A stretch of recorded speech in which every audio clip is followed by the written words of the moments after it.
अस्सलाम वालेकुम वरहमतुल्लाह। दोस्तों, आज की वीडियो में हम बात करने जा रहे हैं गंदम का पैदावारी मुकाबला जीतने के लिए गंदम की काश्त पे कि किस तरह से आप इतनी पैदावार हासिल कर सकते हैं कि आप गंदम का जो पैदावारी मुकाबला है जो कि पंजाब में हुकूमत पंजाब करवाती है और फिर जीतने वाले जो किसान होते हैं उनको इनामात से नवाजा जाता है, उसके लिए आप तैयारी कर सकते हैं।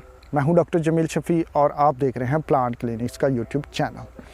दोस्तों, पैदावारी मुकाबला जीतने के लिए आपको अपनी फसल पे ख़ुसूसी तवज्जो देनी पड़ती है और इसका आगाज़ जो है वो आपके पिछली फसल से ही हो जाता है।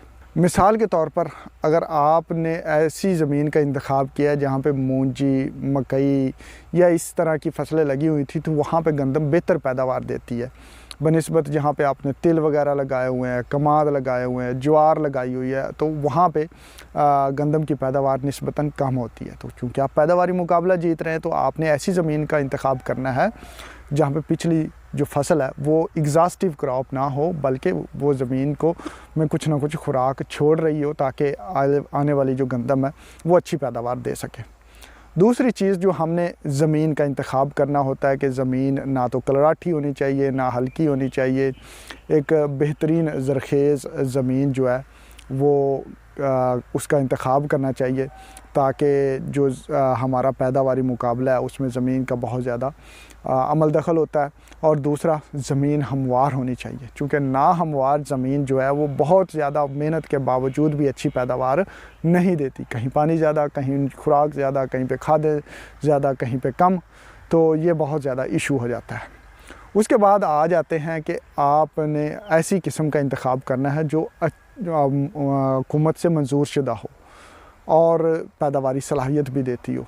अगर आप एक ऐसी किस्म का इंतखाब कर लेते हैं जो हुकूमत से मंजूर शुदा नहीं है तो चाहे आप 100 मन 200 मन पैदावार भी एकड़ से ले लें तो आप पैदावारी मुकाबले में हिस्सा नहीं ले सकते और ना ही वो वहाँ पे शुमार होगी। अब आप जाते हैं पानी पे।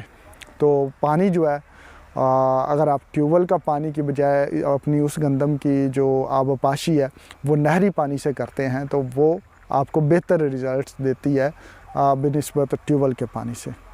और पानी का जो दौरानिया है वो उसको आपने बहुत ही एहतियात से रखना होता है क्योंकि ज़्यादा पानी भी फसल की पैदावार में कमी का बायस बनता है और फसल को हमने गिरने से भी बचाना है।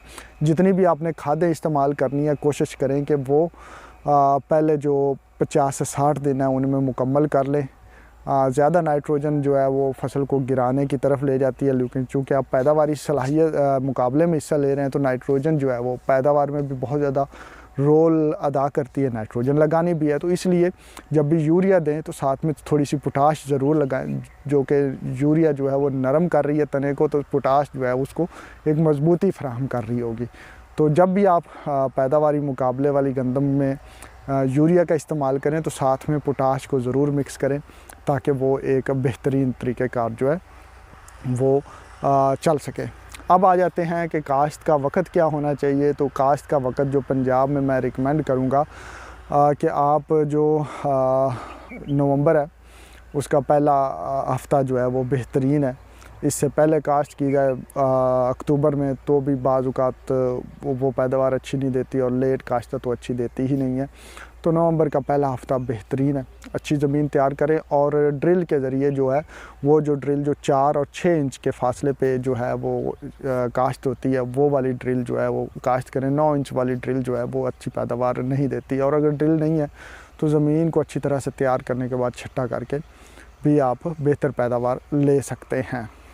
अब आ जाते हैं कि जो हमारा बीज की मिकदार कितनी रखनी चाहिए। तो बीज हमेशा जो है वो ग्रेडेड आप इस्तेमाल करें। साफ़ सुथरा बीज होना चाहिए, जड़ी बूटियों के बीजों से पाक होना चाहिए, मोटे ताज़े दाने होने चाहिए ताकि वो अच्छी जर्मिनेशन ले हों और फिर अच्छी पैदावार भी दें। ऐसी बीज का इंतखाब नहीं करना चाहिए जो कि अच्छा ना हो, जो दाने पिचके हुए हों तो वो इतनी अच्छी पैदावार नहीं देते। जो अगली चीज़ है वो जड़ी बूटियों का बरवक़्त और मुनासिब जहर से जो है कंट्रोल है।